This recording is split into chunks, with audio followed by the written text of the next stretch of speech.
बीते हफ्ते की एक नज़र।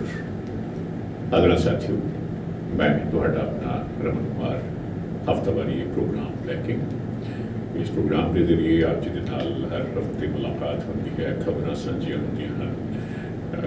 कोशिश होती है कि जो बीता पिछले हफ्ते का प्रोग्राम कर लिया है तो उस तो बाद अगला दिन चढ़न के नाल ही थोड़ी थोड़ी नज़र खबरों पर रखनी शुरू कर देता हाँ कि अगले हफ्ते जो यानी कि अज का दिन आना है उस प्रोग्राम के की शामिल करना है।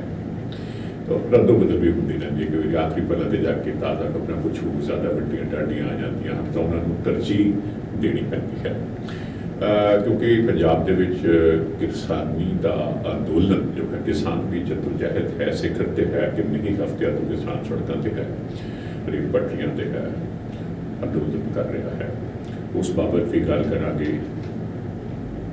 जम्मू कश्मीर बाबत भी गल करनी है जरूरी क्योंकि महबूबा मुफ्ती को रिहा किया गया, फारूक और उमर अब्दुल्ला की रिहाई तो बाद पाकिस्तान की गल भी करांगे और एक दो मुद्दे होर भी हैं। लेकिन मैं महसूस कर रहा कि अक्सर जे असी अपन कुछ अजिहियां महान साहिब शख्सियतों को याद करना होता है उन्होंने जन्म दिहाड़े से या फिर उन्होंने वर्षी तो आखिर के असी उन्होंने शरदा के फुल भेंट कर देते हैं।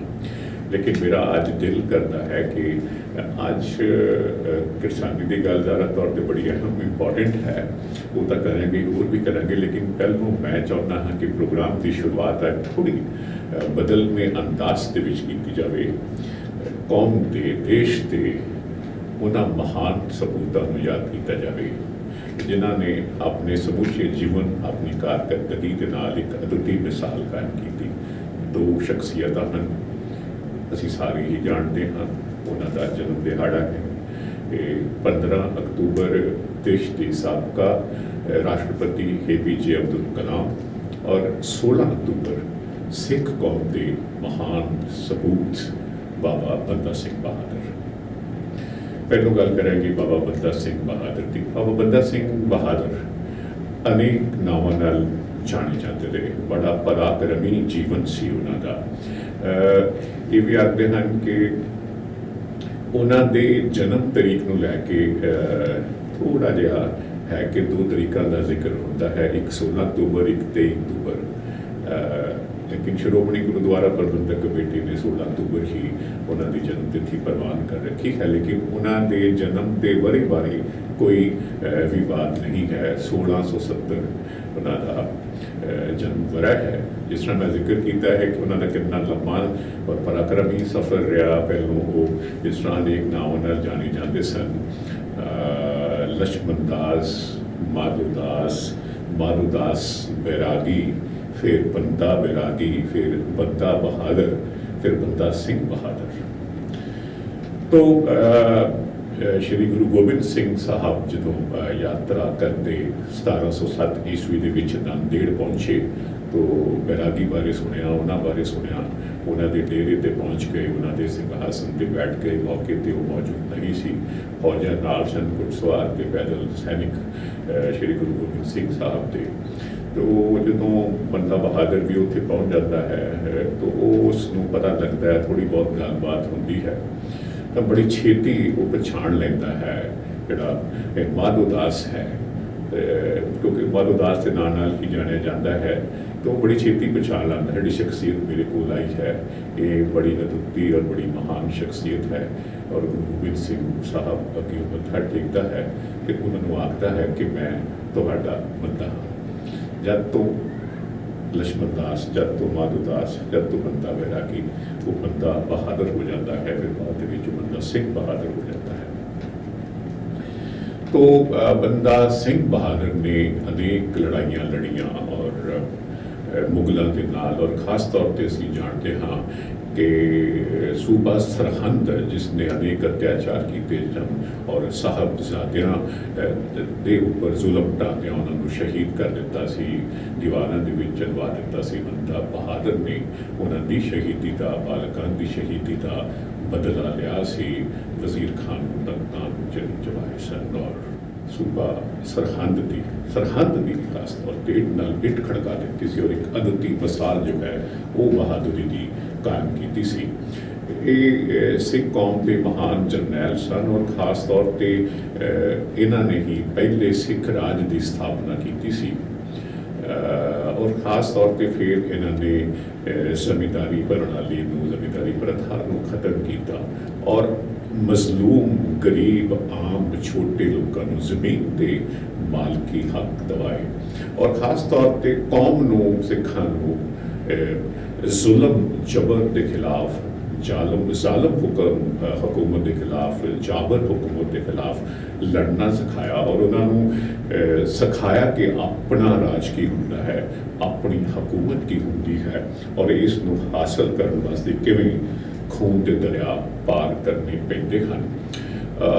ਮੁਗਲਾਂ ਦੇ ਨਾਲ ਲੜਾਈ ਹੋਈ, ਫਿਰ ਅਹਿਮਦ ਸ਼ਾਹ ਅਬਦਾਲੀ ਆ ਜਾਂਦਾ ਹੈ, ਨਾਦਰ ਸ਼ਾਹ ਆ ਜਾਂਦਾ ਹੈ, ਉਹ ਸਿੱਖਾਂ ਨੂੰ ਕੁਚਲਦੇ ਹਨ। ਲੇਕਿਨ ਬੰਦਾ ਸਿੰਘ ਬਹਾਦਰ ਜਦ ਤੱਕ ਸਿੱਖ ਕੌਮ ਦੇ ਵਿੱਚ ਇੱਕ ਜਜ਼ਬਾ ਪੈਦਾ ਕਰ ਚੁੱਕਿਆ ਹੋਇਆ ਸੀ ਲੜਨ ਦਾ, ਜ਼ੁਲਮ ਦੇ, ਜਬਰ ਦੇ ਖਿਲਾਫ ਲੜਨ ਦਾ।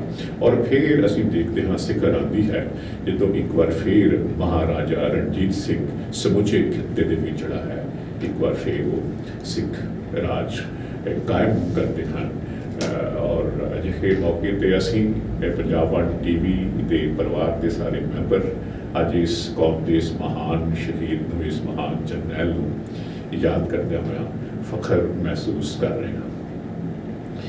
ਇਸੇ ਤਰ੍ਹਾਂ ਹੀ ਗੱਲ ਕਰਾਂਗੇ ਜੀ ਹੁਣ APJ ਅਬਦੁਲ ਕਲਾਮ ਆਜ਼ਾਦ ਸਾਡੇ ਰਾਸ਼ਟਰਪਤੀ ਤਾਂ ਅਨੇਕ ਹੋਏ ਹਨ, ਲੇਕਿਨ ਜਿਹੜੀ ਉਹਨਾਂ ਨੇ ਜਿਹੜੇ ਕਿ ਖਾਸ ਤੌਰ 'ਤੇ ਪਹਿਲੀ ਗੱਲ ਤਾਂ ਹੈ ਕਿ ਉਹ ਬਹੁਤ ਵੱਡੇ ਸਾਇੰਸਦਾਨ ਵੀ ਸਨ, ਰਾਦਰ ਉਹ ਮਿਸਾਈਲ ਮੈਨ ਆਫ ਇੰਡੀਆ ਦੇ ਨਾਂ ਦੇ ਨਾਲ ਜਾਂਦੇ ਸਨ। ਅੱਜ ਵੀ ਉਹਨਾਂ ਦੀ ਉਹ ਵੀ ਕਬੂਲੀਅਤ ਹੈ। ਖਾਸ ਤੌਰ 'ਤੇ ਜਦੋਂ ਰਾਸ਼ਟਰਪਤੀ ਸਨ ਤੇ ਉਹਨਾਂ ਨੇ ਇੱਕ ਵੱਖਰੀ ਕਿਸਮ ਦੀ ਮਿਸਾਲ ਆਪਣੀ ਜੀਵਨ ਸ਼ੈਲੀ ਦੇ ਨਾਲ ਕਾਇਮ ਕੀਤੀ, ਬੜੇ ਇਤਮੀਨਾਨ ਦੇ ਨਾਲ, ਆਰਾਮ ਦੇ ਨਾਲ। ਮੈਂ ਉਹਨਾਂ ਨੂੰ ਖੁਦ ਵੀ ਦੇਖਿਆ ਹੈ ਜਦੋਂ ਇੱਕ ਵਾਰ ਪੰਜਾਬ ਫੇਰੀ 'ਤੇ ਆਏ ਸਨ, ਕਿਵੇਂ ਉਹ ਆਮ ਬੰਦਿਆਂ ਦੇ ਨਾਲ ਰਲ ਜਾਂਦੇ ਸਨ, ਛੋਟੇ ਸਮਾਗਮਾਂ ਦੇ ਵਿੱਚ ਸ਼ਿਰਕਤ ਕਰ ਲੈਂਦੇ ਸੀ ਜਿੱਥੇ ਆਮ ਲੋਕ ਹਾਜ਼ਰ ਹੁੰਦੇ ਸੀ।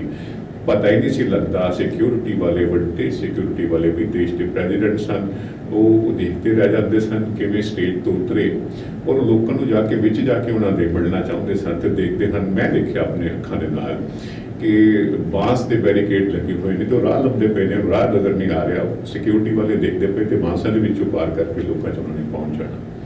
ਔਰ ਜੇਕਰ ਉਹਨਾਂ ਦੇ ਜਦੋਂ ਰਾਸ਼ਟਰਪਤੀ ਭਵਨ 'ਚ ਰਹਿ ਰਹੇ ਸਨ, ਵਿਸ਼ਾਲ ਖੂਬਸੂਰਤ ਵੱਡੀ ਲੀਲੀ ਇਮਾਰਤ ਹੈ, ਤਾਂ ਉਹ ਉੱਥੇ ਉਹਨਾਂ ਦੇ ਜੇ ਪਰਿਵਾਰ ਦੇ ਲੋਕ ਰਾਮੇਸ਼ਵਰਮ ਤੋਂ ਵੀ ਚੱਲ ਕੇ ਆਏ ਨੇ ਜਿੱਥੇ ਉਹਨਾਂ ਦਾ ਜਨਮ ਹੋਇਆ ਸੀ, ਤਾਂ ਉਹ ਇੱਥੋਂ ਤੱਕ ਜੇ ਉਹਨਾਂ ਨੂੰ ਆਪਣੇ ਸਟਾਫ ਨੂੰ ਕਹਿ ਕੇ ਬੱਸਾਂ ਦਾ ਇੰਤਜ਼ਾਮ ਕਰਵਾ ਕੇ ਸ਼ਹਿਰ ਘੁਮਾ ਰਹੇ ਹਨ 3 ਦਿਨ, ਤਾਂ ਉਹਦਾ ਖਰਚਾ ਆਪਣੇ ਖੀਸੇ 'ਚੋਂ ਕਰ ਰਹੇ ਸਨ, ਆਪਣੀ ਜੇਬ 'ਚੋਂ ਕਰਦੇ ਸਨ।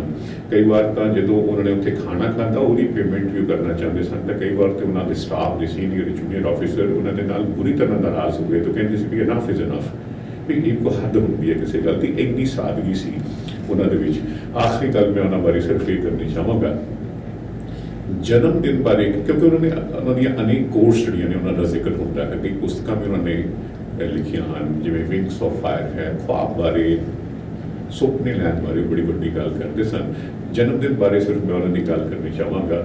ਜਨਮ ਦਿਨ ਦੀ ਅਹਿਮੀਅਤ ਬਾਰੇ ਗੱਲ ਕਰਦੇ ਹਾਂ, ਅਬਦੁਲ ਕਲਾਮ ਸਾਹਿਬ ਹੋਰੀ ਆਖਦੇ ਹਨ ਕਿ ਇਹ ਉਹ ਦਿਨ ਹੈ ਜਿਸ ਦਿਨ, ਯਾਨੀ ਕਿ ਜਦੋਂ ਬੱਚਾ ਪੈਦਾ ਹੁੰਦਾ ਹੈ, ਜਨਮ ਦਿਨ ਉਹ ਦਿਹਾੜਾ ਹੈ ਜਿਸ ਦਿਨ ਬੱਚਾ ਰੋ ਰਿਹਾ ਹੁੰਦਾ ਹੈ ਤੇ ਮਾਂ ਹੱਸ ਰਹੀ ਹੁੰਦੀ ਹੈ, ਉਹਦੀ ਅੱਖਾਂ ਦੇ ਵਿੱਚ ਖੁਸ਼ੀ ਦੇ ਅਥਰੂ ਹੁੰਦੇ ਹਨ। ਮੁੜ ਕੇ ਸਾਰੀ ਉਮਰ ਕੋਈ ਅਜਿਹਾ ਦਿਨ ਨਹੀਂ ਆਉਂਦਾ ਜਦੋਂ ਬੱਚਾ ਰੋਵੇ ਤਾਂ ਮਾਂ ਹੱਸੇ। ਸੋ ਅਜਿਹੀਆਂ ਅਨੇਕ ਗੱਲਾਂ ਉਹਨਾਂ ਬਾਰੇ ਪ੍ਰਸਿੱਧ ਹਨ, ਲੋਕ ਜਾਣਦੇ ਹਨ। ਅਜਿਹੀ ਸ਼ਖਸੀਅਤ ਨੂੰ ਉਹਨਾਂ ਦੇ ਜਨਮ ਦਿਹਾੜੇ 'ਤੇ ਜਿਹੜਾ ਕਿ 15 ਅਕਤੂਬਰ ਹੈ ਉਹ ਗੁਜ਼ਰਿਆ ਹੈ, ਅਸੀਂ ਸਾਰੇ ਇੱਥੇ ਚੈਨਲ ਦੇ ਵਿੱਚ, ਪੰਜਾਬ ਵਨ TV ਦੇ ਵਿੱਚ ਉਹਨਾਂ ਨੂੰ ਯਾਦ ਕਰਦੇ ਹਾਂ, ਸ਼ਰਧਾ ਦੇ ਫੁੱਲ ਅਰਪਣ ਕਰਦੇ ਹਾਂ।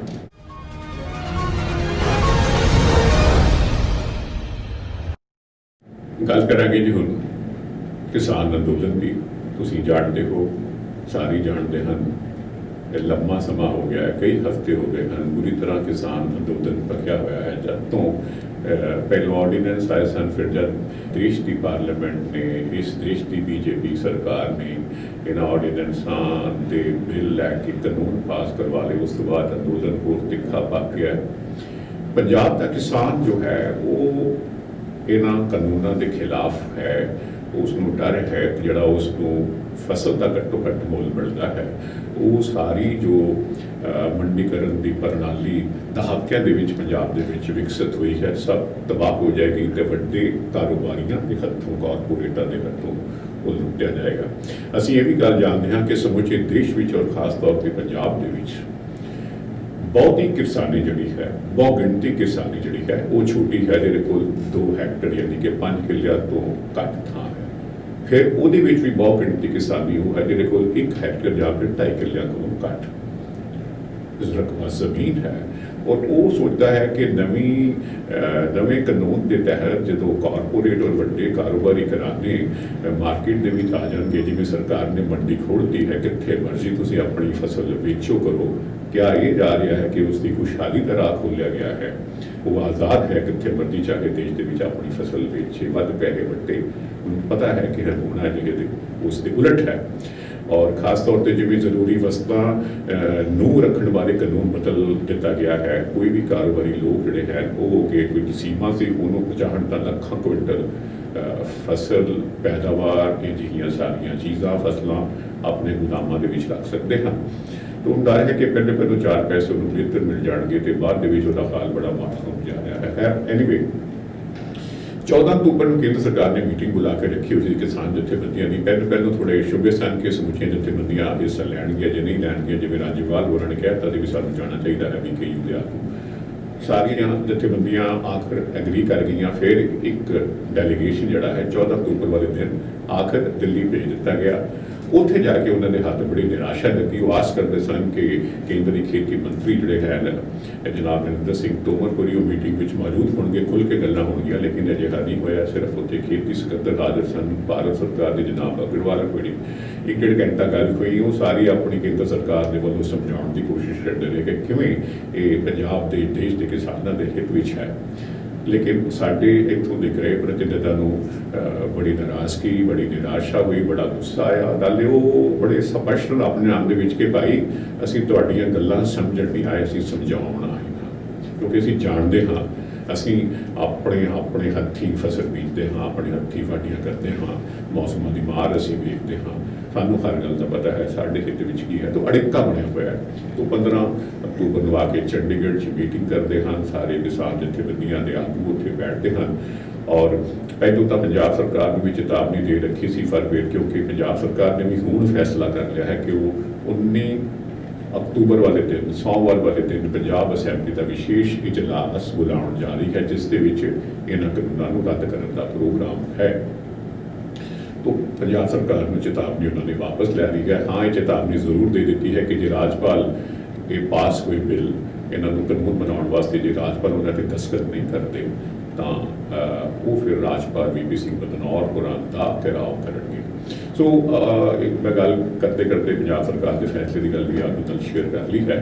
तो नाल उन्होंने कुछ होर फैसले भी किए हैं कि जिहड़ा हुण आडा होर डाढे लाउणा है केंद्र के नाल अंदोलन है, जी जद्दोजहद है, इसमें होर विखाउणा है। असीं जाणदे हां किसान जमींदार आगू सारे सड़कों ते हन, रेल पटरियां ते हन, टोल प्लाज़ियां ते हन, और खास तौर पर जोड़े इस वेले पंजाब दे विच पैट्रोल पंप चल रहे हैं उन्होंने विचों काफ़ी अंबारियां दे हन। इस तरह अडानी एक होर वड्डा नाम लिया जाता है कारपोरेट का, उन्होंने भी सीलोस गोदाम बने हुए हैं मुगल विच हन।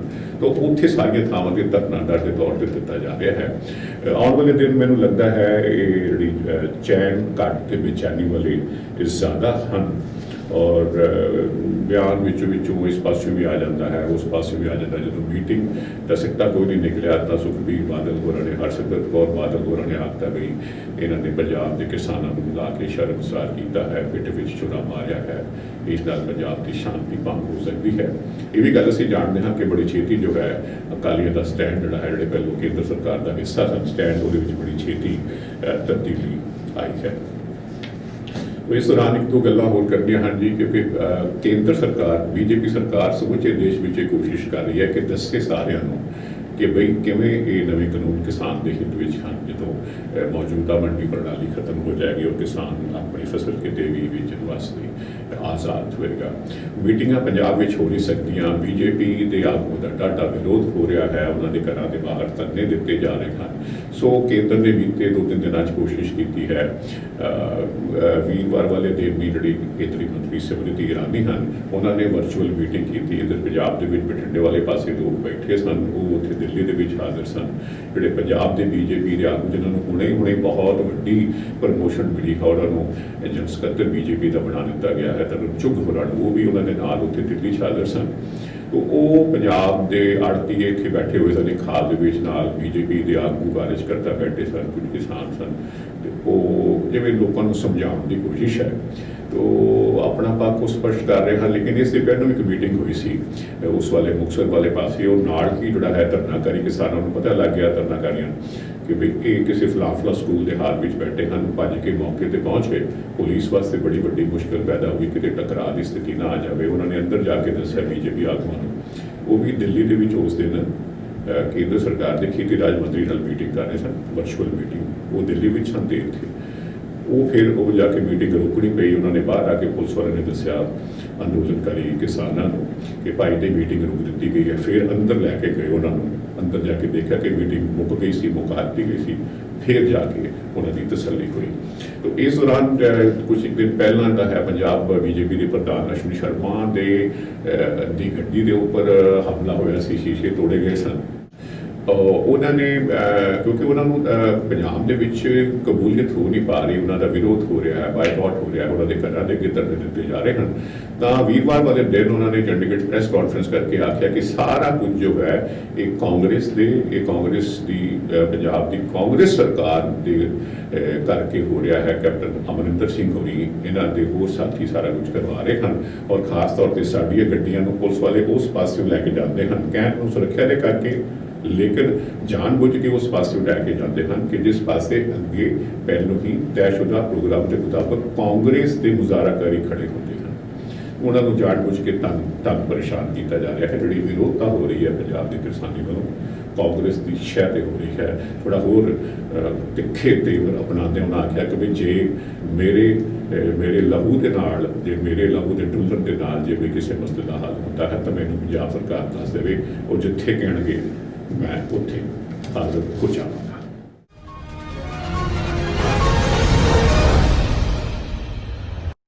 ਸੋ ਜੀ ਹੁਣ ਗੱਲ ਕਰਾਂਗੇ ਜੰਮੂ ਕਸ਼ਮੀਰ ਦੀ ਗੱਲ ਬੜੇ ਅਰਸੇ ਤੋਂ ਅਸੀਂ ਇਸ ਪ੍ਰੋਗਰਾਮ ਦੇ ਵਿੱਚ ਨਹੀਂ ਕੀਤੀ ਹੈ। ਤਾਂ ਖਾਸ ਡਿਵੈਲਪਮੈਂਟ ਸਾਨੂੰ ਅਸੀਂ ਸਾਰੇ ਜਾਣਦੇ ਹਾਂ ਕਿ ਬੀਤੇ ਸਾਲ 5 ਅਗਸਤ ਵਾਲੇ ਦਿਨ ਦੇਸ਼ ਦੀ ਪਾਰਲੀਮੈਂਟ ਨੇ, ਖਾਸ ਤੌਰ ਤੇ ਬੀਜੇਪੀ ਸਰਕਾਰ ਨੇ ਕਾਨੂੰਨ ਬਿੱਲ ਪਾਸ ਕਰਵਾ ਕੇ ਨਵਾਂ ਕਾਨੂੰਨ ਬਣਾਤਾ, ਔਰ ਇਸ ਬਿੱਲ ਦੇ ਪਾਸ ਹੋਣ ਦੇ ਨਾਲ ਖਾਸ ਤੌਰ ਤੇ ਜਿਹੜਾ ਕਿ ਬੀਜੇਪੀ ਦਾ ਆਪਣਾ ਪੁਰਾਣਾ ਵਾਅਦਾ ਦੇਸ਼ ਦੇ ਵੋਟਰ ਦੇ ਨਾਲ ਰਿਹਾ ਸੀ, ਉਸ ਤਹਿਤ ਜੰਮੂ ਕਸ਼ਮੀਰ ਪ੍ਰਾਂਤ ਜਿਹੜਾ ਕਿ ਵਾਹਨ ਇੱਕ ਪ੍ਰਾਂਤ ਹੈ ਦੇਸ਼ ਦੇ ਵਿੱਚ, ਜਿਸ ਕੋਲ ਵਿਸ਼ੇਸ਼ ਦਰਜਾ ਹਾਸਿਲ ਹੈ, ਉਸ ਦਾ ਇਹ ਵਿਸ਼ੇਸ਼ ਦਰਜਾ ਖਤਮ ਕਰ ਦਿੱਤਾ ਔਰ ਜੰਮੂ ਕਸ਼ਮੀਰ ਪ੍ਰਾਂਤ ਨੂੰ 2 ਹਿੱਸਿਆਂ ਵਿੱਚ ਵੰਡ ਦਿੱਤਾ। ਜੰਮੂ ਕਸ਼ਮੀਰ ਨੂੰ ਪ੍ਰਾਂਤ ਦਾ ਦਰਜਾ ਵੀ ਖਤਮ ਕਰਕੇ ਇਸ ਨੂੰ ਯੂਨੀਅਨ ਟੈਰੀਟਰੀ ਬਣਾ ਦਿੱਤਾ ਗਿਆ, ਮਤਲਬ ਕੇਂਦਰ ਸ਼ਾਸਿਤ ਪ੍ਰਦੇਸ਼ ਦੇ ਨਾਲ ਲੱਦਾਖ ਨੂੰ ਵੀ ਯੂਟੀ ਬਣਾ ਦਿੱਤਾ ਗਿਆ, ਯੂਨੀਅਨ ਟੈਰੀਟਰੀ, ਉਸ ਨੂੰ ਵੱਖਰਾ ਕਰਕੇ ਜਿਹੜਾ ਕਿ ਜੰਮੂ ਕਸ਼ਮੀਰ ਦਾ ਹਿੱਸਾ ਸੀ।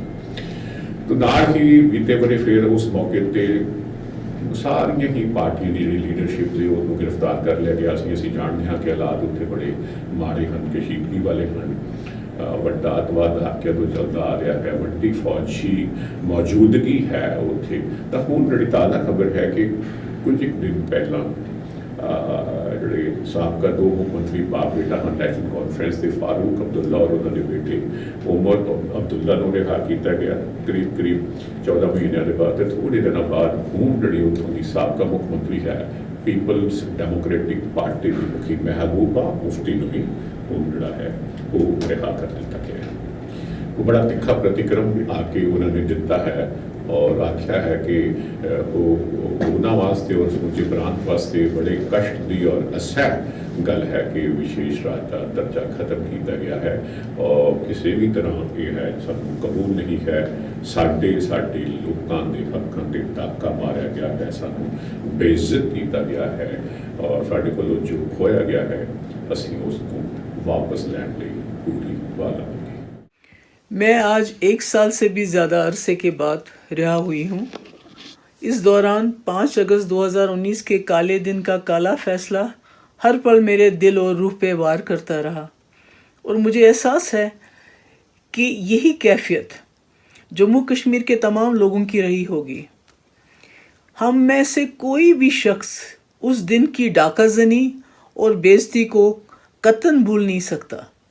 अब हम सबको इस बात का इरादा करना होगा कि जो दिल्ली दरबार ने 5 अगस्त को गैर आइनी, गैर जमहूरी, गैर कानूनी तरीके से हमसे छीन लिया, उसे वापस लेना होगा। बल्कि उसके साथ साथ मसले कश्मीर, जिसकी वजह से जम्मू कश्मीर में हज़ारों लोगों ने अपनी जानें निशावर की, उसको हल करने के लिए हमें अपनी जदोजहद जारी रखनी होगी। मैं मानती हूँ ये राह कतन आसान नहीं होगी, लेकिन मुझे यकीन है कि हम सब का हौसला और अज़म ये दुश्वार रास्ता तय करने में हमारा मुआविन होगा। आज जबकि मुझे रिहा किया गया है, मैं चाहती हूँ कि जम्मू कश्मीर के जितने भी लोग मुल्क के मुख्तलिफ जेलों में बंद पड़े हैं, उन्हें जल्द से जल्द रिहा किया जाए। ਨਾਲ ਹੀ ਇਸ ਦੌਰਾਨ ਉਹਨਾਂ ਦੀ ਰਿਹਾਈ ਤੋਂ ਬਾਅਦ ਅਗਲੇ ਦਿਨ ਜਿਹੜੇ ਹੈ ਫਾਰੂਕ ਅਬਦੁੱਲਾ ਔਰ ਉਮਰ ਅਬਦੁੱਲਾ ਉਹਨਾਂ ਨੂੰ ਘਰ ਮਿਲਣ ਗਏ। ਸਿਆਸੀ ਵੱਡੀ ਮਗਾਲ ਦੇ ਮੱਦੇਨਜ਼ਰ ਜਿਹੜੇ ਆਪਸੀ ਸਿਆਸੀ ਮਤਭੇਦ ਹਨ ਉਹ ਪਾਸੇ ਰੱਖ ਦਿੱਤੇ ਗਏ ਹਨ। ਮਹਿਬੂਬਾ ਮੁਫਤੀ ਨੇ ਉਹਨਾਂ ਦੇ ਆਉਣ 'ਤੇ ਉਹਨਾਂ ਦਾ ਧੰਨਵਾਦ ਕੀਤਾ ਹੈ। ਔਰ ਇਸ ਦੌਰਾਨ ਜਿਹੜਾ ਹੈ ਇੱਕ ਮੀਟਿੰਗ ਹੋਰ ਵੀਰਵਾਰ ਵਾਲੇ ਦਿਨ ਕੀਤੀ ਗਈ ਹੈ, 15 ਅਕਤੂਬਰ ਵਾਲੇ ਦਿਨ, ਜਿਹਦੇ ਵਿੱਚ ਸਾਰੀਆਂ ਜੰਮੂ ਕਸ਼ਮੀਰ ਦੀਆਂ ਸਿਆਸੀ ਪਾਰਟੀਆਂ ਦੇ ਆਗੂ ਹਾਜ਼ਰ ਹੋਏ। ਔਰ ਮਕਸਦ ਇਹ ਹੈ ਕਿ ਜਿਹੜਾ ਵਿਸ਼ੇਸ਼ ਦਰਜਾ ਖਤਮ ਕੀਤਾ ਗਿਆ ਹੈ, ਇਸ ਨੂੰ ਪੂਰੀ ਜਦੋਜਹਿਦ ਰਲ ਕੇ ਕਰਨੀ ਹੈ। ਸਾਰੇ ਜੰਮੂ ਕਸ਼ਮੀਰ ਦੇ ਸਿਆਸੀ ਆਗੂਆਂ ਨੇ ਪਾਰਟੀ ਮਤਭੇਦਾਂ ਤੋਂ ਉੱਪਰ ਉੱਠ ਕੇ ਔਰ ਜੋ ਦਰਜਾ ਹੈ ਜੰਮੂ ਕਸ਼ਮੀਰ ਦਾ ਪ੍ਰਾਂਤਕ ਦਰਜਾ ਉਹ ਬਹਾਲ ਕਰਵਾਉਣਾ ਹੈ। ਔਰ ਪ੍ਰਾਂਤਕ ਦਰਜੇ ਤੋਂ ਹਟ ਕੇ ਜੋ ਵੈਸੇ ਵੀ ਜਦੋਜਹਿਦ ਚੱਲਦੀ ਆ ਰਹੀ ਹੈ, ਉਸ ਵਾਸਤੇ ਅਸੀਂ ਸੰਘਰਸ਼ ਕਰਨਾ ਹੈ, ਇਕੱਠਿਆਂ ਕਰਨਾ ਹੈ, ਲੜ ਕੇ ਕਰਨਾ ਹੈ। ਇਸ ਮੀਟਿੰਗ ਦੇ ਵਿੱਚ ਜਿਹੜੇ ਲੋਕ ਹਾਜ਼ਰ ਸਨ, ਮੈਂ ਥੋੜ੍ਹੀ ਜਿਹੀ ਆਪ ਦੀ ਵਾਕਫੀਅਤ ਇਹਨਾਂ ਲੋਕਾਂ ਦੇ ਨਾਲ ਕਰਵਾ ਦੇਵਾਂ। ਉਹਦੇ ਵਿੱਚ ਦੇਖੋ ਜੀ, ਤਾਂ ਨੈਸ਼ਨਲ ਕਾਨਫਰੰਸ ਦੇ ਉਮਰ ਅਬਦੁੱਲਾ ਔਰ ਉਹਨਾਂ ਦੇ ਪਿਤਾ ਸ਼੍ਰੀ ਜਿਹੜੇ ਆਪ ਵੀ ਮੁੱਖ ਮੰਤਰੀ ਰਹੇ ਹਨ ਫਾਰੂਕ ਅਬਦੁੱਲਾ ਮੌਜੂਦ ਸਨ, PDP ਦੀ ਮਹਿਬੂਬਾ ਮੁਫਤੀ, ਪੀਪਲਸ ਕਾਨਫਰੰਸ ਦੇ ਸੱਜਾਦ ਲੋਕ ਔਰ ਪੀਪਲਸ ਮੂਵਮੈਂਟ ਦੇ ਜਾਵੇਦ ਮੀਰ, CPIM ਦੇ ਆਗੂ ਮੁਹੰਮਦ ਯੂਸਫ ਤਾਰਿਕਾਮੀ ਔਰ ANC ਦੇ ਆਗੂ ਮੁਜ਼ੱਫਰ ਸ਼ਾਹ ਇਸ ਮੀਟਿੰਗ ਦੇ ਵਿੱਚ ਮੌਜੂਦ ਸਨ। ਲੇਕਿਨ ਨਾਲ ਹੀ ਇਸ ਦੇ ਜਿਹੜੇ BJP ਦੇ ਜੰਮੂ ਕਸ਼ਮੀਰ ਦੇ ਪ੍ਰਧਾਨ ਹਨ ਰਵਿੰਦਰ ਰਾਣਾ ਹੋਣੀ, ਦਾ ਬੜਾ ਤਿੱਖਾ ਬਿਆਨ ਆਇਆ ਹੈ। ਉਹਨਾਂ ਨੇ ਆਖਿਆ ਕਿ ਇਹ ਜਿਹੜੇ ਆਗੂ ਜਿਨ੍ਹਾਂ ਨੂੰ ਰਿਹਾ ਕੀਤਾ ਗਿਆ ਤੇ ਹੋਰ ਜਿਹੜੇ ਇਹ ਫੇਰ ਮੁੜ ਕੇ ਆਪਣੀ ਜਦੋਜਹਿਦ ਔਰ ਸੰਘਰਸ਼ ਦੀ ਗੱਲ ਕਰ ਰਹੇ ਹਨ ਔਰ ਜੋ ਕੇਂਦਰ ਸਰਕਾਰ ਨੇ ਫੈਸਲਾ ਕੀਤਾ ਦਰਜਾ ਮੁਕਾਉਣ ਦਾ, ਇਹ ਜਾਣਦੇ ਨਹੀਂ ਹਨ ਕਿ ਮਸਾਂ ਅਸੀਂ ਸ਼ਾਂਤੀ ਬਹਾਲੀ ਦੀ ਕੋਸ਼ਿਸ਼ ਜਿਹੜੀ ਹੈ ਜੰਮੂ ਕਸ਼ਮੀਰ ਦੇ ਵਿੱਚ ਕਰ ਰਹੇ ਹਨ। ਫੌਜ ਪੂਰੀ ਬਾਤ ਆ ਰਹੀ ਹੈ, ਕੇਂਦਰ ਸਰਕਾਰ ਪੂਰੀ ਬਾਤ ਆ ਰਹੀ ਹੈ। ਇਹਨਾਂ ਦੀ ਇਸ ਸੋਚ ਦੇ ਨਾਲ ਇਹ ਸਾਰੇ ਜਿਹੜੇ ਸਿਆਸੀ ਆਗੂ ਹਨ ਜੰਮੂ ਕਸ਼ਮੀਰ ਦੇ ਵੱਖ-ਵੱਖ ਪਾਰਟੀਆਂ ਦੇ, ਇਹਨਾਂ ਦੀ ਇਹ ਸੋਚ ਔਰ ਇਹਨਾਂ ਦੀ ਜਿਹੜੀ ਜਦੋਜਹਿਦ ਦੀ ਗੱਲ ਕਰਦੇ ਪਏ ਹਨ, ਇਹ ਜਾਣਦੇ ਨਹੀਂ ਹਨ ਕਿ ਇਹਨਾਂ ਦੇ ਇਸ ਦੇ ਬੜੇ ਗੰਭੀਰ ਸਿੱਟੇ ਨਿਕਲ ਸਕਦੇ ਹਨ। ਔਰ ਉਹਨਾਂ ਨੇ ਇਸ ਗੱਲ ਦੀ ਉਹਨਾਂ ਨੂੰ ਚੇਤਾਵਨੀ ਦਿੱਤੀ ਹੈ। ਉਹਨਾਂ ਨੇ ਆਖਿਆ ਹੈ ਕਿ ਇਹ ਜਿਹੜਾ ਇਹਨਾਂ ਪਾਰਟੀਆਂ ਨੇ ਰਲ ਕੇ ਜਿਹੜਾ ਐਲਾਨਨਾਮਾ ਜਾਰੀ ਕੀਤਾ ਹੈ ਕਿ ਵੀ ਪੀਪਲਸ ਅਲਾਇੰਸ ਔਰ ਕੁੱਕਰ ਡੈਕਲੇਰੇਸ਼ਨ, ਕੁੱਕਰ ਦਾ ਡੈਕਲੇਰੇਸ਼ਨ 20 ਸਾਲ ਦਾ ਹੈ। ਜੇਕਰ ਇਹਨੂੰ ਹੋਂਦ ਵਿੱਚ ਲੈ ਕੇ ਆਉਂਦੇ ਹਨ ਤਾਂ ਇਸ ਦੇ ਨਾਲ ਬੜੀ ਸਥਿਤੀ ਮਾੜੀ ਪੈਦਾ ਹੋ ਸਕਦੀ ਹੈ। ਉਹਨਾਂ ਇਲਜ਼ਾਮ ਵੀ ਲਗਾ ਦਿੱਤਾ ਕਿ ਪਾਕਿਸਤਾਨ ਦੀ ਸ਼ਹਿ 'ਤੇ ਕੀਤਾ ਜਾ ਰਿਹਾ ਹੈ ਤੇ ਉਹਨਾਂ ਨੇ ਕਿਹਾ ਕਿ ਅਸੀਂ ਕਿਸੇ ਵੀ ਸੂਰਤ ਦੇ ਵਿੱਚ ਜੰਮੂ ਕਸ਼ਮੀਰ ਨੂੰ ਮੁੜ ਲਹੂਲੁਹਾਨ ਨਹੀਂ ਹੋਣ ਦਿਆਂਗੇ।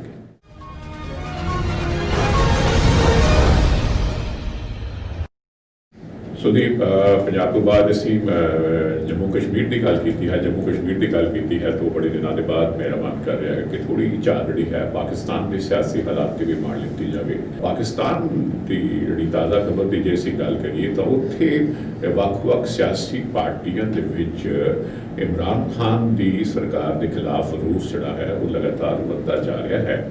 ਜਿਹੜੇ ਤਿੱਖੇ ਵਿਰੋਧੀ ਹਨ ਉਹ ਵੀ ਆਪਸ 'ਚ ਇਕੱਠੇ ਹੋ ਗਏ ਹਨ, ਜਿਸ ਤਰ੍ਹਾਂ ਕਿ ਨਵਾਜ਼ ਸ਼ਰੀਫ ਹੋਰਾਂ ਦੀ ਪਾਕਿਸਤਾਨ ਮੁਸਲਿਮ ਲੀਗ ਹੈ, ਇਸੇ ਤਰ੍ਹਾਂ ਪਾਕਿਸਤਾਨ ਪੀਪਲਸ ਪਾਰਟੀ ਹੈ ਦੂਜੇ ਪਾਸੇ, ਔਰ ਜਿਹੜੇ ਇੱਕ ਹੋਰ ਫਜ਼ਲੁਰ ਰਹਿਮਾਨ ਇੱਕ ਹੋਰ ਆਗੂ ਹਨ, ਉਹਨਾਂ ਦੀ ਅਗਵਾਈ ਦੇ ਵਿੱਚ ਇਹ ਸਭ ਲੋਕ ਇਕੱਠੇ ਹੋ ਗਏ ਹਨ ਤੇ ਇਹਨਾਂ ਨੇ ਪੀਪਲਸ ਡੈਮੋਕ੍ਰੈਟਿਕ ਮੂਵਮੈਂਟ ਦੀ ਸਥਾਪਨਾ ਕੀਤੀ ਹੈ। ਕਹਿੰਦੇ ਵੀ ਸਰਕਾਰ ਦੇ ਖਿਲਾਫ ਲੜਨਾ ਹੈ। ਸਰਕਾਰ ਹਰ ਮੁਹਾਜ਼ 'ਤੇ ਫੇਲ ਰਹੀ ਹੈ ਖਾਨ ਸਾਹਿਬ ਦੀ, ਆਰਥਿਕ ਤੌਰ 'ਤੇ ਦੇਸ਼ ਕੰਗਾਲ ਹੋਇਆ ਹੈ, ਵਿਦੇਸ਼ ਨੀਤੀ ਦੇ ਮਾਮਲੇ ਵਿੱਚ ਵੀ ਅਸੀਂ ਫੇਲ ਹਾਂ ਔਰ ਖਾਸ ਤੌਰ 'ਤੇ ਜਿਹੜੀ ਫਾਈਨੈਂਸ਼ੀਅਲ ਐਕਸ਼ਨ ਟਾਸਕ ਫੋਰਸ ਹੈ ਕੌਮਾਂਤਰੀ, ਜਿਸ ਨੇ ਪਾਕਿਸਤਾਨ ਨੂੰ ਉਸ ਦੀਆਂ ਅੱਤਵਾਦੀ ਗਤੀਵਿਧੀਆਂ ਸਰਗਰਮੀਆਂ ਕਰਕੇ ਜਿਹੜੀ ਜ਼ਮੀਨ 'ਤੇ ਹੁੰਦੀਆਂ ਹਨ ਉਸ ਨੂੰ ਕਾਲੀ ਸੂਚੀ ਵਿੱਚ ਪਾ ਰੱਖਿਆ। ਕਾਲੀ ਸੂਚੀ ਵਿੱਚ ਅਜੇ ਨਹੀਂ ਪਾਇਆ, ਗ੍ਰੇ ਲਿਸਟ ਵਿੱਚ ਰੱਖਿਆ ਹੋਇਆ ਔਰ ਕਿੰਨੀ ਹੀ ਦੇਰ ਤੋਂ ਆਖ ਰੱਖਿਆ ਤੁਸੀਂ ਆਪਣੀ ਕਾਰਜਸ਼ੈਲੀ 'ਚ ਸੁਧਾਰ ਕਰੋ, ਆਪਣੀ ਜ਼ਮੀਨ ਦਾ ਅੱਤਵਾਦੀ ਗਤੀਵਿਧੀਆਂ ਵਾਸਤੇ ਇਸਤੇਮਾਲ ਨਾ ਹੋਣ ਦਿਓ।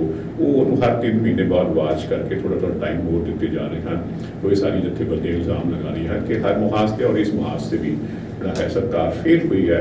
ਔਰ ਇੱਕ ਇਹ ਵੀ ਗੱਲ ਖਾਸ ਤੌਰ 'ਤੇ ਜਿਹੜੇ ਮਾਹਰ ਆਖ ਰਹੇ ਹਨ ਕਿ ਉਹਨਾਂ ਦਾ ਨਿਸ਼ਾਨਾ ਜਿਹੜਾ ਹੈ ਉਹ ਜ਼ੁਬਾਨ ਤੋਂ ਆਪ ਹੀ ਆਖ ਰਹੇ ਹਨ, ਨਿਸ਼ਾਨਾ ਖਾਨ ਸਰਕਾਰ ਨਹੀਂ ਹੈ, ਉਹ ਨਾਲ ਦੇਸ਼ ਦੀ ਫੌਜ ਦੇ ਖਿਲਾਫ ਵੀ ਜਦੋਜਹਿਦ ਕਰ ਰਹੇ ਹਨ। ਉਹ ਦੋਸ਼ ਲਗਾ ਰਹੇ ਹਨ ਸਾਰੇ ਦੇ ਸਾਰੇ ਕਿ ਪਾਕਿਸਤਾਨ ਦੀ ਫੌਜ ਨੇ ਹਮੇਸ਼ਾ ਦੇਸ਼ ਦੀ ਚੁਣੀ ਹੋਈ ਲੋਕ ਰਾਜੀ ਸਰਕਾਰ ਨੂੰ ਤਰੀਕੇ ਨਾਲ ਕੰਮ ਨਹੀਂ ਕਰਨ ਦਿੱਤਾ, ਉਸ ਨੂੰ ਉਸ ਦੀ ਮਿਆਦ ਨਹੀਂ ਪੂਰੀ ਹੋਣ ਦਿੱਤੀ, ਤਖਤਾ ਪਲਟਿਆ ਹੈ। ਇਤਿਹਾਸ ਵੀ ਹੈ ਕਿੰਨੀ ਦੇਰ ਤਾਂ ਫੌਜ ਡਾਇਰੈਕਟਲੀ ਰਾਜ ਕਰਦੀ ਰਹੀ ਹੈ। ਅਯੂਬ ਖਾਨ ਰਾਜ ਕਰਦੇ ਰਹੇ, ਜ਼ਿਆਉਲ ਹਕ ਨੇ ਰਾਜ ਕੀਤਾ, ਪਰਵੇਜ਼ ਮੁਸ਼ਰਫ ਨੇ ਰਾਜ ਕੀਤਾ ਔਰ ਉਦੋਂ ਤਾਂ ਕੋਈ ਸਰਕਾਰ ਹੈ ਹੀ ਨਹੀਂ ਸੀ। ਜੇ ਸਰਕਾਰ ਸੀ ਵੀ ਤਾਂ ਉਹਨਾਂ ਦਾ ਦੋਸ਼ ਹੈ ਕਿ ਇਹਨਾਂ ਫੌਜੀ ਹੁਕਮਰਾਨਾਂ ਨੇ ਤਖਤਾ ਪਲਟਾਇਆ। ਸਾਨੂੰ ਯਾਦ ਹੈ ਕਿ ਜ਼ਿਆਉਲ ਹਕ ਨੇ ਪਾਕਿਸਤਾਨ ਦੇ ਪ੍ਰਧਾਨ ਮੰਤਰੀ ਰਹੇ ਜ਼ੁਲਫਿਕਾਰ ਅਲੀ ਭੁੱਟੋ ਹੋਰਾਂ ਨੂੰ ਜੇਲ੍ਹ 'ਚ ਧੱਕਤਾ ਸੀ, ਫਿਰ ਫਾਂਸੀ 'ਤੇ ਲਟਕਾਤਾ ਸੀ, ਕਹਿ ਕੇ ਵੀ ਇਸ ਗੱਲ ਦੀ ਜ਼ਿੰਮੇਦਾਰ ਹੈ, ਜਦੋਂ ਗੱਲ ਹੀ ਮੁਕਾ ਦਿਓ। ਉਹਨਾਂ ਦੇ ਬਾਅਦ ਵਿੱਚ ਉਹਨਾਂ ਦੀ ਬੇਟੀ ਬੇਨਜ਼ੀਰ ਭੁੱਟੋ ਉਹ ਦੇਸ਼ ਦੀ ਪ੍ਰਧਾਨ ਮੰਤਰੀ ਬਣੀ। ਉਹਨਾਂ ਦੀ ਵੀ ਮਿਆਦ ਅਹੁਦੇ ਦੀ ਪੂਰੀ ਨਹੀਂ ਹੋਣ ਦਿੱਤੀ ਗਈ। ਇੱਕ ਵਾਰ ਇਹ ਸੀ ਕਿ ਉਹਨਾਂ ਨੂੰ ਫਿਰ ਬੰਬ ਦੇ ਨਾਲ ਉਡਾ ਦਿੱਤਾ ਗਿਆ ਸੀ ਔਰ ਦੋਸ਼ ਲੱਗਾ ਸੀ ਕਿ ਜਿਨ੍ਹਾਂ ਨੇ ਕਾਰਾ ਕੀਤਾ ਹੈ ਫੌਜ ਦੀ ਸ਼ਾਇਦ ਨੇ ਕੀਤਾ ਹੈ। ਨਵਾਜ਼ ਸ਼ਰੀਫ ਹੋਰਾਂ ਨੇ ਪਿੱਛੇ ਜਿਹੇ ਪਾਕਿਸਤਾਨ ਪੀਪਲਸ ਪਾਰਟੀ ਦੇ ਆਗੂਆਂ ਵੱਲੋਂ ਜਿਹੜੀ ਮੀਟਿੰਗ ਸੱਦੀ ਗਈ ਸੀ, ਵਰਚੁਅਲ ਕਾਨਫਰੰਸ, ਫਿਜ਼ੀਕਲੀ ਤਾਂ ਹਾਜ਼ਰ ਨਹੀਂ ਹੋ ਸਕਦੇ ਸਨ, ਉਹ ਵੈਸੇ ਹੀ ਇਲਾਜ ਕਰਵਾਉਣ ਲਈ ਨਵਾਜ਼ ਸ਼ਰੀਫ ਹੋਰੀ UK, ਯੂਨਾਈਟਿਡ ਕਿੰਗਡਮ, ਇੰਗਲੈਂਡ ਗਏ ਸਨ। ਉੱਥੋਂ ਹੀ ਉਹਨਾਂ ਨੇ ਮੀਟਿੰਗ ਦੇ ਵਿੱਚ ਸ਼ਿਰਕਤ ਕੀਤੀ ਔਰ ਇਹੋ ਹੀ ਇਲਜ਼ਾਮ ਉਹਨਾਂ ਨੇ ਲਗਾਇਆ ਕਿ ਇੱਥੋਂ ਦੇ ਹੁਕਮਰਾਨ, ਫੌਜੀ ਹੁਕਮਰਾਨ ਨਜਾਇਜ਼ ਦਖਲ ਦਿੰਦੇ ਹਨ, ਲੋਕ ਰਾਜੀ ਸਰਕਾਰ ਨੂੰ ਕੰਮ ਨਹੀਂ ਕਰਨ ਦਿੰਦੇ। ਔਰ ਖਾਸ ਤੌਰ 'ਤੇ ਉਹਨਾਂ ਨੇ ਇਹ ਵੀ ਆਖਿਆ ਕਿ ਜਦੋਂ 2018 ਦੇ ਵਿੱਚ ਇਮਰਾਨ ਖਾਨ ਦੇਸ਼ ਦੇ ਪ੍ਰਧਾਨ ਮੰਤਰੀ ਬਣੇ, ਉਹ ਚੁਣ ਕੇ ਆਏ, ਉਹ ਚੁਣ ਕੇ ਨਹੀਂ ਸੀ ਆਏ, ਉਹ ਇਲੈਕਟਿਡ ਨਹੀਂ ਸਨ। ਨਵਾਜ਼ ਸ਼ਰੀਫ ਆਖਦੇ ਹਨ ਕਿ ਉਹ ਸਿਲੈਕਟਿਡ ਸਨ। ਸੋ ਜੀ ਉੱਥੇ ਵੱਡੀ ਜਦੋਜਹਿਦ ਹੈ ਪਾਕਿਸਤਾਨ ਦੇ ਵਿੱਚ। ਆਉਣ ਵਾਲੇ ਦਿਨਾਂ 'ਚ ਦੇਖਦੇ ਹਾਂ ਕਿ ਸੂਰਤ ਹਾਲ ਕੀ ਰਹਿੰਦੇ ਹਨ, ਵਿੱਚ ਵੀ ਜਦੋਂ ਵੀ ਸਬਬ ਬਣੇਗਾ ਤੁਹਾਡੇ ਨਾਲ ਅਸੀਂ ਸਾਂਝਾ ਕਰਦੇ ਰਹਾਂਗੇ।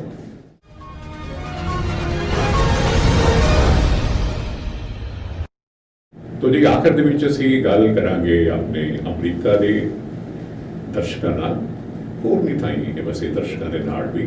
ਅਮਰੀਕਾ ਦੇ ਰਾਸ਼ਟਰਪਤੀ ਦੀ ਚੋਣ ਦੀ ਅਸੀਂ ਜਾਣਦੇ ਹਾਂ ਕਿ ਇਹ ਚੋਣ ਅਗਲੇ ਮਹੀਨੇ ਦੀ 3 ਤਰੀਕ ਨੂੰ 3 ਨਵੰਬਰ ਨੂੰ ਹੋਣ ਜਾ ਰਹੀ ਹੈ। 4 ਸਾਲਾਂ ਦੀ ਮਿਆਦ ਹੁੰਦੀ ਹੈ ਅਮਰੀਕਾ ਦੇ ਰਾਸ਼ਟਰਪਤੀ ਦੇ ਅਹੁਦੇ ਦੀ। ਔਰ ਇਹ ਵੀ ਅਸੀਂ ਜਾਣਦੇ ਹਾਂ ਕਿ ਰਿਪਬਲਿਕਨਸ ਵੱਲੋਂ ਮੌਜੂਦਾ ਰਾਸ਼ਟਰਪਤੀ ਡੋਨਲਡ ਟਰੰਪ ਹੀ ਦੁਬਾਰਾ ਉਮੀਦਵਾਰ ਹਨ ਔਰ ਡੈਮੋਕ੍ਰੈਟਿਕ ਪਾਰਟੀ ਵੱਲੋਂ ਜਿਹੜੇ ਉਮੀਦਵਾਰ ਹਨ ਜੋ ਬਾਈਡਨ। ਉਹ ਤਾਜ਼ਾ ਖਬਰ ਇਹ ਹੈ ਕਿ ਤੁਹਾਨੂੰ ਪਤਾ ਹੀ ਹੈ ਕਿ ਕੁਝ ਦਿਨ ਪਹਿਲਾਂ ਕੋਵਿਡ ਦਾ ਸ਼ਿਕਾਰ ਹੋ ਗਏ ਸਨ। ਟਰੰਪ ਹੋਣੀ ਹਸਪਤਾਲ ਦੇ ਵਿੱਚ ਦਾਖਲ ਰਹੇ ਔਰ ਹਸਪਤਾਲ ਤੋਂ ਬਾਹਰ ਆ ਗਏ ਔਰ ਫਿਰ ਉਹਨਾਂ ਨੇ ਇਹ ਬੀਤੇ ਹਫ਼ਤੇ ਦੇ ਵਿੱਚ ਪਬਲਿਕ ਦੇ ਵਿੱਚ ਆ ਗਏ, ਜਨਤਕ ਸਮਾਗਮਾਂ 'ਚ ਸ਼ਿਰਕਤ ਕੀਤੀ। ਵੱਡੀ ਗਿਣਤੀ ਵਿੱਚ ਲੋਕ ਹਾਜ਼ਰ ਸਨ ਔਰ 5 ਦਿਨ ਪਹਿਲਾਂ ਫਲੋਰੀਡਾ ਦੇ ਵਿੱਚ ਉਹਨਾਂ ਨੇ ਔਰਲੈਂਡੋ ਸੈਨਫੋਰਡ ਏਅਰਪੋਰਟ ਦੇ ਬਾਹਰ ਇੱਕ ਵੱਡੀ ਰੈਲੀ ਨੂੰ ਸੰਬੋਧਨ ਕੀਤਾ। ਲੋਕ ਜਿਹੜੀ ਫਿਜ਼ੀਕਲ ਡਿਸਟੈਂਸਿੰਗ ਹੈ, ਸੋਸ਼ਲ ਡਿਸਟੈਂਸਿੰਗ ਹੈ, ਉਹਦਾ ਬਿਲਕੁਲ ਖਿਆਲ ਨਹੀਂ ਸਭ ਰੱਖ ਰਹੇ ਔਰ ਬੜੇ ਉਹਨਾਂ ਆਖਿਆ ਕਿ ਮੈਂ ਆਪਣਾ ਉਭਰ ਆਇਆ ਹਾਂ, ਮੈਨੂੰ ਡਾਕਟਰਾਂ ਨੇ ਦੱਸਦਾ ਹੈ ਕਿ ਤੁਹਾਡੇ ਨੈਗੇਟਿਵ ਹੈ ਔਰ ਤੁਹਾਡੇ ਤੋਂ ਦੂਜਿਆਂ ਨੂੰ ਕੋਈ ਖਤਰਾ ਨਹੀਂ ਹੈ ਔਰ ਮੈਂ ਬੜਾ I feeling myself fit, I am feeling strong, ਜਿਸ ਤਰ੍ਹਾਂ ਉਹਨਾਂ ਦਾ ਅੰਦਾਜ਼ ਹੈ। ਔਰ ਉਹਨਾਂ ਨੇ ਐਡਰੈਸ ਦੇ ਵੇਲੇ ਆਪਣੇ ਸੰਬੋਧਨ ਵੇਲੇ ਆਪਣਾ ਜਿਹੜਾ ਹੈ ਉਹ ਮਾਸਕ ਜਿਹੜਾ ਜੋ ਕਿ ਪਰਾਂ ਦੂਰ ਮਾਰਿਆ। I went through it. Now they say I'm immune. I feel so powerful. I'll walk into that audience. I'll walk in there. I'll kiss everyone in that audience. I'll kiss the guys and the beautiful women and everybody. I'll just give you a big fat kiss. No, but there is something nice. I don't have to be locked up in my basement, and I wouldn't allow that to happen anyway. I wouldn't allow it to happen.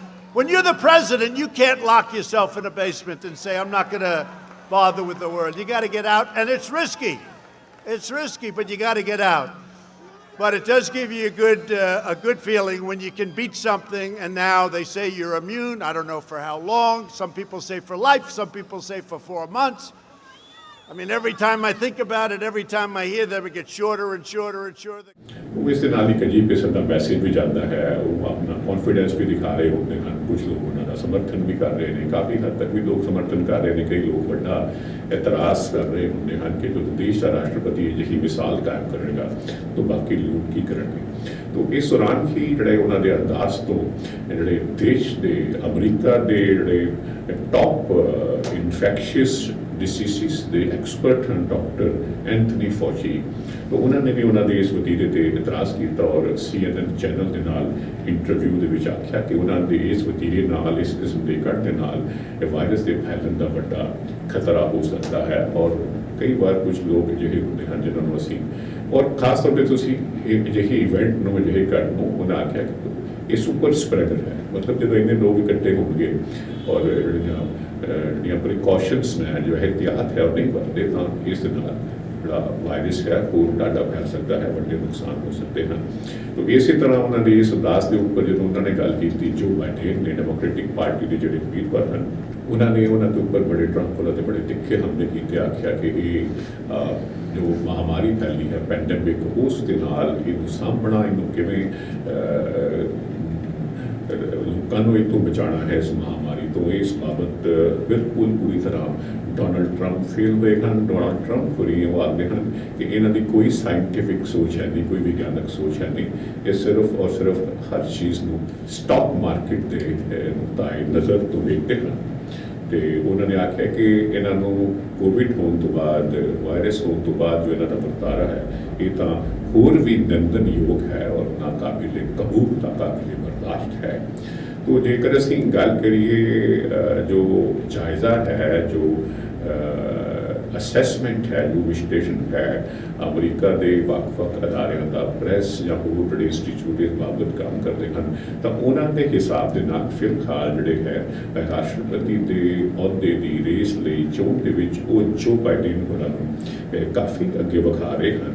ਔਰ ਖਾਸ ਤੌਰ 'ਤੇ ਉਹ ਤਾਂ ਇਹ ਦਿਖਾ ਰਹੇ ਹਨ ਕਿ ਜਿਹੜਾ ਇਲੈਕਟੋਰਲ ਕਾਲਜ ਹੈ, ਜਿਨ੍ਹਾਂ ਨੇ ਵੋਟਾਂ ਪਾ ਕੇ ਰਾਸ਼ਟਰਪਤੀ ਨੂੰ ਚੁਣਨਾ ਹੁੰਦਾ ਹੈ, ਉਸ ਦੇ ਵਿੱਚ ਕੁੱਲ 538 ਦੇ ਵਿੱਚੋਂ, ਇਲੈਕਟੋਰਲ ਕਾਲਜ ਦੇ ਕੁੱਲ 538 ਮੈਂਬਰਾਂ ਦੇ ਵਿੱਚੋਂ ਉਹ 352 ਵੋਟਾਂ ਜੋ ਬਾਈਡਨ ਨੂੰ ਵੇਖ ਰਹੇ ਹਨ। ਔਰ ਕੁਝ ਸਟੇਟਸ ਜਿਹੜੀਆਂ ਅਜਿਹੀਆਂ ਨੇ ਜਿਨ੍ਹਾਂ ਨੂੰ ਬੈਟਲ ਗਰਾਊਂਡਸ ਗਿਣਿਆ ਜਾਂਦਾ ਹੈ ਕਿ ਇੱਥੇ ਕੌਣ ਅੱਗੇ ਹੋਏਗਾ, ਤਾਂ ਉਹ ਬੈਟਲ ਗਰਾਊਂਡ ਸਟੇਟ ਵੀ ਜਿਹੜੀਆਂ ਨੇ ਬਾਹਰ, ਉਹਦੇ ਵਿੱਚ ਵੀ ਉਹ 4.8% ਦੇ ਨਾਲ ਜੋ ਬਾਈਡਨ ਡੋਨਲਡ ਟਰੰਪ ਤੋਂ ਅੱਗੇ ਦੱਸ ਰਹੇ ਹਨ। ਅਜੇ ਕਾਫੀ ਦਿਨ ਹੋਰ ਬਚੇ ਹੋਏ ਹਨ। ਦੂਜੀ ਬਹਿਸ ਜਿਹੜੀ ਸੀ, ਇੱਕ ਬਹਿਸ ਪਹਿਲਾਂ ਇਹਨਾਂ ਦੀ ਓਹਾਇਓ ਦੇ ਵਿੱਚ ਹੋਈ ਸੀ, 3 ਬਹਿਸਾਂ ਹੁੰਦੀਆਂ ਹਨ ਅਮਰੀਕਾ ਦੇ ਵਿੱਚ ਅਸਲ ਚੋਣ ਦੇ ਪਹਿਲੇ ਜਦੋਂ ਆਮੋ ਸਾਹਮਣੇ ਉਮੀਦਵਾਰ ਦੋਵੇਂ ਖੜੇ ਹੋ ਜਾਂਦੇ ਹਨ। ਓਹਾਇਓ ਬਾਰੇ ਅਸੀਂ ਵੀ ਪ੍ਰੋਗਰਾਮ 'ਚ ਗੱਲ ਕੀਤੀ ਸੀ। ਤਾਂ ਦੂਜੀ ਬਹਿਸ ਜਿਹੜੀ ਹੈ ਇਹਨਾਂ ਦੇ ਵਾਇਰਸ ਕਰਕੇ ਜੋ ਬਾਈਡਨ ਨੇ ਇਤਰਾਜ਼ ਕੀਤਾ, ਮੁੜ ਕੇ ਡੋਨਲਡ ਟਰੰਪ ਨੇ ਵੀ ਕਹਿ ਦਿੱਤਾ ਕਿ ਬਈ ਜੇ ਵਰਚੁਅਲ ਮੀਟਿੰਗ ਕਰਨੀ ਹੈ ਤਾਂ ਫਿਰ ਮੈਂ ਬਹਿਸ ਨਹੀਂ ਕਰਨੀ। ਤਾਂ ਤੀਜੀ ਬਹਿਸ ਹੁੰਦੀ ਜਾਂ ਨਹੀਂ ਹੁੰਦੀ, ਆਉਣ ਵਾਲੇ ਦਿਨਾਂ 'ਚ ਪਤਾ ਲੱਗੂਗਾ।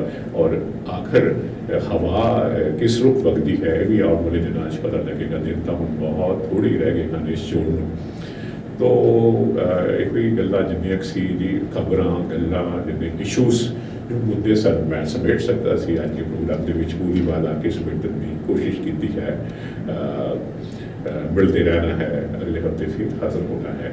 ਜਦ ਤੱਕ ਮੈਨੂੰ ਰਮਨ ਕੁਮਾਰ ਨੂੰ ਇਜਾਜ਼ਤ ਦਿਓ। ਸ਼ੁਕਰੀਆ।